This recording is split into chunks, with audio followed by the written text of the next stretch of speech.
Level 1. Entry. You arrive before sunrise. The parking lot is already half full. You sit in your car for a moment longer than needed. Engine off, hands still. Inside, metal detector, bag check, badge scan. First day, you nod. Keys are handed to you, heavy, too many shapes. Never leave them. You repeat it silently, never leave them. The air changes as you enter, controlled, quiet. You walk corridors that all look the same. Doors, locks, cameras. Training is direct. Count procedures. Movement procedures. Emergency codes. You don't improvise here. You nod again. In your first unit, inmates are already awake. Some look at you, some don't. An officer beside you speaks quietly. Stay predictable. You don't fully understand yet. The door shuts behind you, and you realize you don't control when it opens. Level 2. Early experience. Your first weeks are routine, same time, same path, same checks. Counts must match, always. You focus on not making mistakes, doors checked twice, keys always in hand. You learn faces slowly, short interactions. Mail? What time is rec? You answer simply. No extra words. One inmate studies you. You new? Yeah, he nods. Don't rush things. You start noticing small tests. A delayed response, a repeated question. Nothing obvious, but intentional. You adjust, your voice becomes steadier, commands clearer. You watch hands more than faces. You learn silence. Sometimes saying nothing is control. At the end of the shift, tension stays in your body. Driving home, the world feels too open. You check your door twice, then stop. You're off duty, but not completely. Level 3. Selection. The test comes without warning. One inmate doesn't return on time, 5 minutes, then 10. Procedure starts. Your section locks down, radio traffic increases. Hold positions. You stay still. Listening, waiting. The search team moves past you. Fast, focused. The inmate is found, no resistance, no scene. But something shifts. You feel it, the unpredictability, the reason for every rule. Later, your supervisor speaks. You didn't overreact. That matters. Not too much, not too little, just enough. Driving home, you replay the moment, not the outcome, the waiting. That's where the pressure was. And you held it, barely, but enough. Level 4. Probation. You work more independently now. Your section, your responsibility, less guidance, less margin for error. You build routines, same path, same checks. One day, an inmate refuses to move, sit still. You give the order, nothing, you repeat it, same tone, same words. He looks at you, then stands, moves, no incident. Later, an officer nods. That's how. You start understanding presence, not loud, not forceful, controlled. Mistakes still happen, small ones, they are noted. You fix them quickly, you learn. Small errors don't stay small.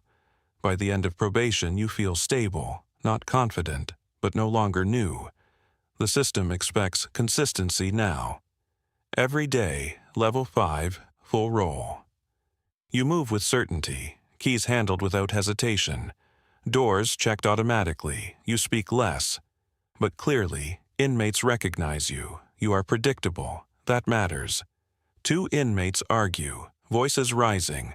You step in, position, call for backup, short commands, they separate, no escalation. Later, paperwork, detailed, exact, you understand, what happens matters, but how it's recorded matters more. You begin to trust the system. You also change. You scan rooms automatically. Exits first, then people. Outside, conversations feel slower, less structured. You don't explain your work, it doesn't translate easily. Inside, everything has order. Outside, less so. Level 6, specialization. You take additional training. Response. Disturbances, control. Movements become precise. Communication becomes minimal. Back in your unit, you see things earlier, tension before it shows. One day, an inmate escalates, refuses orders, throws something. You respond immediately. Call it in, secure space, hold position. Backup arrives, situation ends quickly. Afterward. Good timing, that's all. You begin to take more responsibility, not assigned, but expected. Others look to you. You don't seek it, but you don't step away. You start thinking ahead. Adjusting small details. Preventing larger problems. Most of the time, no one notices. That means it worked. Level 7. Leadership. You guide a new officer. You recognize the hesitation. The extra second before action. You give simple rules. Watch hands. Stay visible. Don't rush. You don't explain everything, only what matters. One shift, they hesitate. You step in quietly, correct the flow, later. Consistency over speed. They nod. You remember doing the same. You balance two roles now, your work, their guidance. You become more deliberate. Your actions are examples. You are calmer, not because it's easier, because you understand more. Leadership here is quiet. Correction without pressure. Presence without force. You don't call it leadership, but others do, and it changes how you move. Level 8. Perspective shift. Time changes your view.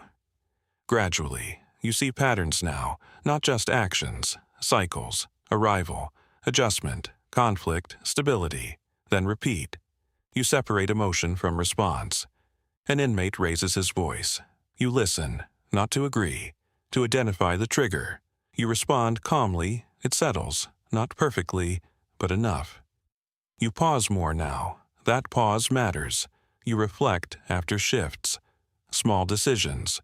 What worked, what didn't. You adjust constantly. You stop trying to control everything. You focus on what you can. Position, voice, timing. The rest, you manage. Level 9. Responsibility. The moment is small. A door, not fully secured. You notice it seconds later. Close it. Nothing happens, but something almost did. You report it. As required, review follows, you replay it. One step missed, that's all it takes. Your supervisor, good, you reported it. Pause. Don't repeat it. You understand, responsibility is not reaction, it's prevention.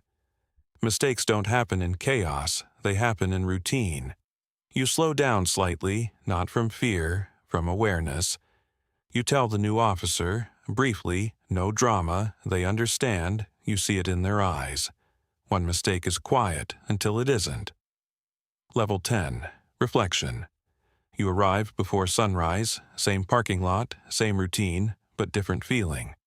You walk in without hesitation. Badge, keys, doors, everything familiar. You stand in your unit. Observe. No tension, just awareness. You notice small shifts. You adjust quietly. No one reacts. That means it worked. At the end of the shift, you return your keys. The weight leaves your hand, but not completely. You step outside. The air feels open again. You pause. Just a moment. Then walk to your car. Drive. The job stays with you, but quieter now, less visible, still present, and that's how it remains.